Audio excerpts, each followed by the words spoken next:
A breast lift is an operation we do to actually lift the breast up. In essence, a woman's skin envelope is greater than the amount of breast tissue within it. As a result of that, the breast sags, it hangs, it droops.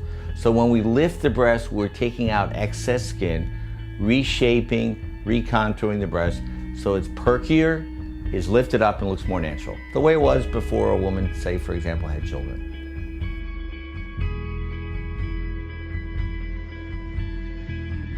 Breast lifting is an outpatient procedure that we do under IV sedation, so there's no pain at all associated with it, and the operation takes an hour and a half to 2 hours, and then the patient goes to the recovery room.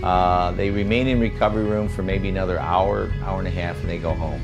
And basically what I tell patients for the first 3 or 4 days post-op is lay low, no heavy lifting or straining, and sort of take a mini vacation and just take it easy, catch up on your reading, and enjoy your next 3 or 4 days.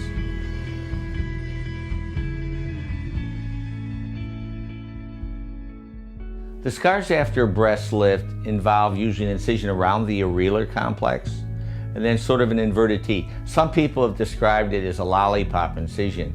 And I always tell people, when you have a breast lift, ask yourself, why is it necessary to do this type of an incision? And the reason is we have to reshape the skin envelope.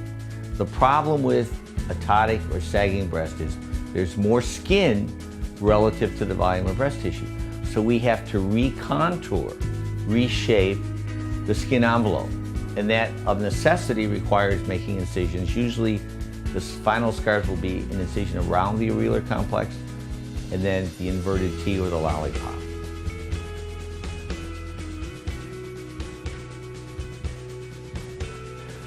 How long will a breast lift last? It's a very common question after any cosmetic procedure.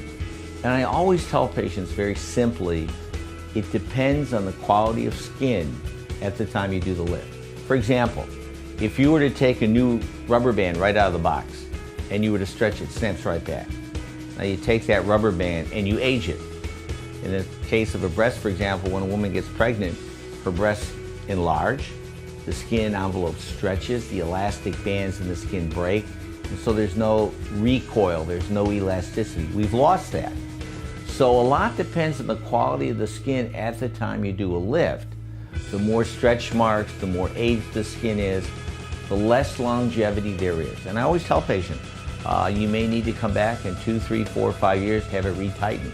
But the good news is you can retighten it. And it's not like you don't get a second chance.